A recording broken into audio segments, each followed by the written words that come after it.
Hello hello hello, আজকে আমরা চলে এসেছি শান্তিপুর এক্সপ্লোর করতে। আগের দিন নবদ্বীপ গেছিলাম। নবদ্বীপের মতো শান্তিপুরেও অনেক কিছুই আছে। তো প্রথমে তো তোমরা দেখলে গোবিন্দপুর কালীবাড়ি, এবার তোমাদেরকে নিয়ে চলে এসেছি বাবলায় অবস্থিত, শান্তিপুর বাবলায় অবস্থিত একটা প্রাকৃতিক সৌন্দর্যে, মানে এখানে প্রচুর গাছ, গাছ বলতে আম গাছ, প্রচুর আম গাছ, আম বাগান, হ্যাঁ আম গাছ বলছি, আম বাগানই বলা উচিত। প্রচুর আম বাগান, আর আমে গাছে না প্রচুর আম ধরে আছে। আমার তো দেখে মনে হচ্ছে সেগুলোকে পারি, কিন্তু এখানে গার্ডও আছে। যাই হোক, সেসব কথা বাদ দাও। তো প্রকৃতির সৌন্দর্যের মধ্যে একটা আশ্রম আছে, এটা প্রায় 600 বছরের পুরনো আশ্রম। এটা হচ্ছে শ্রী অদ্বৈত পাঠ আশ্রম। তো চলো আমরা এই আশ্রমে ঢুকি, আশ্রমটা দেখি, এবং দেখার পর তোমাদেরকে বলছি আশ্রমের সম্পর্কে আমরা যেটা জানতে পারছি সেটা তোমাদেরকে বলছি। তো চলো আগে আপাতত আশ্রমটা দেখি। আশ্রমটা আমরাও আগে কোনোদিন দেখিনি। আশ্রমের আশপাশটা খুব সুন্দর, আগে তোমাদেরকে আশপাশটা দেখিনি। দেখো কত গাছ। যারা প্রকৃতি ভালোবাসে বা ফাঁকা জায়গা কোনো আশ্রমে এসে একটু বসবো বা উপভোগ করব, তারা আসতে পারে। এই যে হ্যালো, আরেকজন, হ্যাঁ আরেকজন দেখে পুরো মুগ্ধ হয়ে গেছে, সে আর মানে কথা বেরোচ্ছে না তার মুখ দিয়ে। তো চলো আমরা এবার আশ্রমে যাই। মনে পড়ে গেল, আমি সেই ছোটবেলায় গ্রামে গেলে আম বাগানে আমরা ক্রিকেট খেলতাম, সেই সব কথাগুলো মনে পড়ে গেল। আচ্ছা, আম বাগানের ক্রিকেট খেলার কথা মনে পড়লো। তো চলো আমরা এবার আশ্রমের ভেতরে ঢুকি, আশ্রমটা একটু দেখি, তারপরে তোমাদেরকে বলছি যে আশ্রম সম্বন্ধে আমরা কি জানতে পারছি। আচ্ছা, এই দেখো অদ্বৈত পাঠ বালাজি মন্দির, এখানে কিন্তু পিকনিকও। আচ্ছা, এই যে মন্দিরটা, এই যে আমরা মন্দিরে প্রবেশ করছি।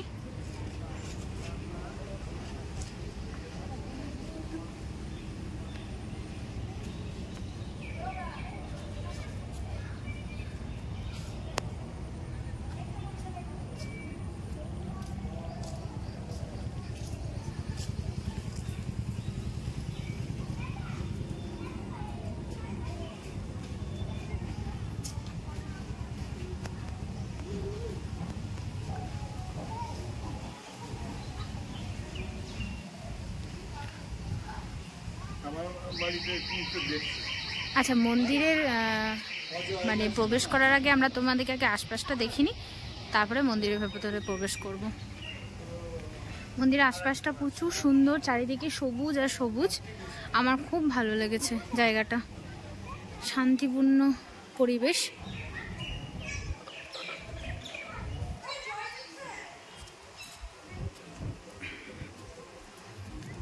নিমাইয়ের মূর্তি।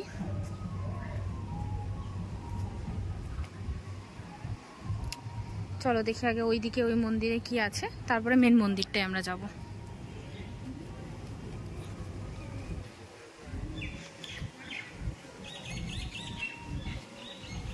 ওই ভিডিওটা একটু শুনি।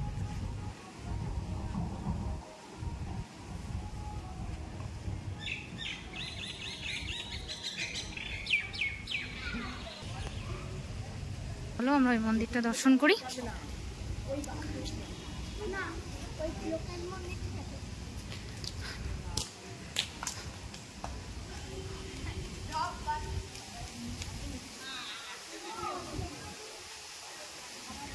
আচ্ছা, এটা হচ্ছে শ্রী মাধবপুরের মন্দির।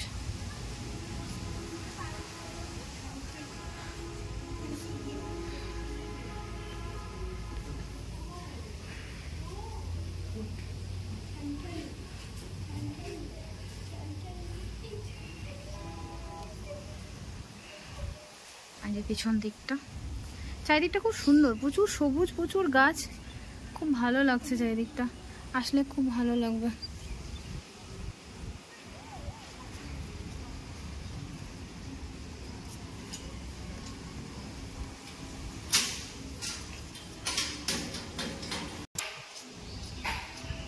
এটা হচ্ছে তিনপ্রভু বিশ্রামস্থান।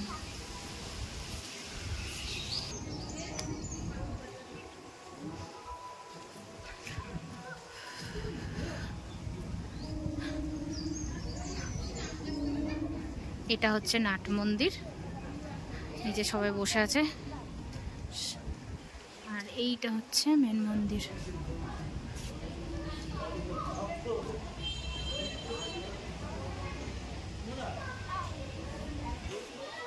হচ্ছে মেন মন্দির।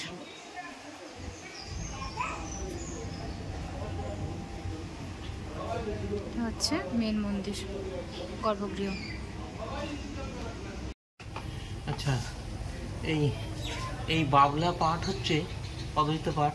এই অদ্বৈত পাঠ হচ্ছে শ্রীকানাথ মহাপ্রভুর আরাধনা স্থল। এখানে কি বলছে, এখানে একটা লেখা পেলাম, তাতে বলছে যে এই সুরধ্বনি মানে গঙ্গা, আবার ব্র্যাকেটে লেখা আছে অধুনা খাতে পরিণত। অতদিন আগেও গঙ্গা নদীর নাব্যতা কমে গিয়ে খাল হয়ে গিয়েছিল। যাই হোক, শান্তিপুরে অদ্বৈত আচার্য গঙ্গাজল ও তুলসী মঞ্জরি দানে অবিরল তপস্যার ফলে গোলকবিহারীকে মরজ গর্ভে অবতীর্ণ করাইয়াছিলেন। মরজ গর্ভে অবতীর্ণ করার এখানে মহাপ্রভুর কথা বলা হচ্ছে। সেই জন্য এই তীর্থ বৈষ্ণবদের নিকট বৈকুণ্ঠ সদৃশ। শ্রী অদ্বৈত কুলতিলক প্রভুপাদ বিজয়কৃষ্ণ গোস্বামী বহুবার এখানে সংকীর্তন সম্প্রদায় সহ অবস্থান করিয়া কীর্তনাদ আনন্দে বিভাজিত হইতেন। এই বিজয়কৃষ্ণ গোস্বামী, ভগবান শ্রী রামকৃষ্ণদেব, এরা সবাই কিন্তু সমসাময়িক। তো সেই বিজয়কৃষ্ণ গোস্বামী তিনি এখানে কীর্তনের বিভোর হতেন। তার কৃপায় এখানে অনেক অলৌকিক কীর্তন ধ্বনি শনিবার সৌভাগ্য লাভ করেন। প্রথম ও দ্বিতীয়বার এই মন্দির ধ্বংস হয়ে গেছিল বহিরাগত আক্রমণে। বর্তমান সেবায় বর্তমান এই যখন লেখা তখনকার, বর্তমান কিন্তু 2024 সালের নয়। প্রভুপাদ শান্তিসভা গোস্বামীর আগ্রহে বিজয়কৃষ্ণ গোস্বামী প্রভুপাদের প্রশিষ্য ভক্তগণের চেষ্টা ও সাহায্যে এই মন্দির 1349-এর 16ই বৈশাখ শুক্লা চতুর্দশী তিথিতে পুনর্নির্মিত হইল। 50 সালে এই মন্দিরের পুনর্নির্মাণ সম্পূর্ণ হয়েছিল। আর এটা কত সাল? 1431। তার মানে ধরো ওদিকে 51 বছর আর এদিকে হচ্ছে আরও 31 বছর, 82 বছর। আর মানে এই নতুন পুনর্গঠিত মন্দিরের বয়সই হচ্ছে 82 বছর। আর মন্দিরের কারুকার্যগুলো দেখলে তোমরা বুঝতে পারবে, খিলানের কারুকার্যগুলো যে কত পুরনো এই মন্দির, নাথ মন্দির কত পুরনো।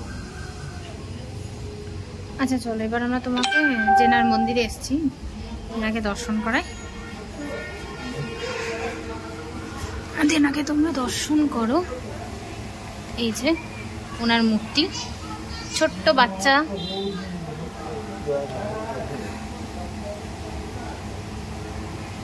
জয় ঠাকুর, সকলে মঙ্গল করো।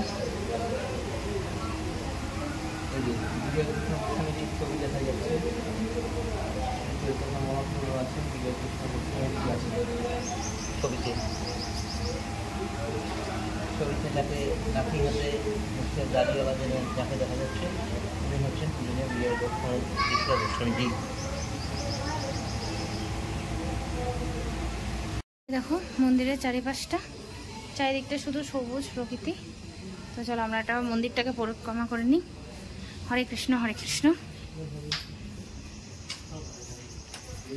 হরে রাম রাম রাম হরে হরে, হরে কৃষ্ণ কৃষ্ণ কৃষ্ণ হরে হরে, হরে রাম রাম রাম হরে হরে, হরে কৃষ্ণ কৃষ্ণ কৃষ্ণ হরে হরে, হরে রাম রাম রাম হরে হরে, হরে কৃষ্ণ কৃষ্ণ কৃষ্ণ হরে হরে, হরে রাম রাম রাম হরে হরে, হরে কৃষ্ণ কৃষ্ণ কৃষ্ণ হরে হরে, রাম রাম হরে হরে। তো চলো আমরা এবার বেরিয়ে যাব। যেহেতু 3বার পরিক্রমা করার কথা, কিন্তু 3বার পরিক্রমা করলে আমাদের ওদিকে সময় কমে যাবে, আমাদের নেক্সট ডেস্টিনেশনে আমরা যেতে পারবো না। তো তোমাদেরকে ছোট্ট করে হিস্ট্রিটা জানালাম। আশেপাশে ওদিকে আরো মন্দিরগুলো আছে।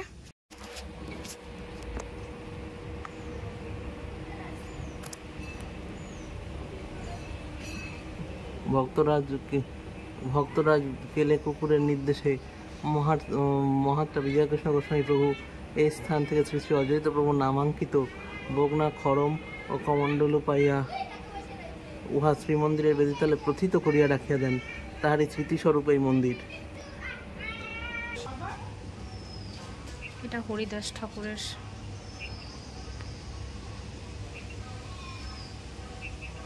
মন্দির। এটা হলো আমাদের সেকেন্ড ডেস্টিনেশন। এটা হলো শ্রী শ্রী অদ্বৈত পাঠ, শান্তিপুর বাবলা। তো তোমরা এখানে এসে ঘুরে যেতে পারো। খুব শান্ত পরিবেশ, ঐতিহ্য মণ্ডিত একটা জায়গা, যেখানে আসলে তোমাদের খুব ভালো লাগবে। তো আমাদের সেকেন্ড ডেস্টিনেশন ঘোরা শেষ, আমরা সেকেন্ড ডেস্টিনেশন থেকে বেরিয়ে যাচ্ছি।